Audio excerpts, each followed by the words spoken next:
Today I'm going to be reviewing Phniti Ultrasonic Cleaner. Here's the box. I want to thank Phniti for sending this to me to review.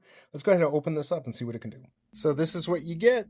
It just has a plastic lid here, like that. Inside you get a little cloth, you get a little plastic grabber. You can grab your jewelry. You can also do retainers and stuff in the power cord. I did put a 72-ounce little bottle of honey here just so you have an idea. There's a mouse behind there too. You kind of get an idea of the size. It's not huge. Here's my hand. You can see it's not very big. Let's go ahead and plug this in. So this is what it looks like on side, powered on. You can see there's the max fill line. I just went ahead and filled it up.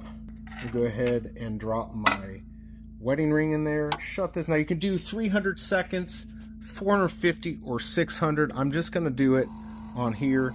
You can hear it, you can see what it's doing. Again, there's a bunch of different things you can clean in here. Retainers, jewelry. There's a list of things you can and can't, so keep that in mind. The outer part of this, just so you know, it is plastic. So you have that inner tray that is metal, but everything else is plastic. Not a big deal though.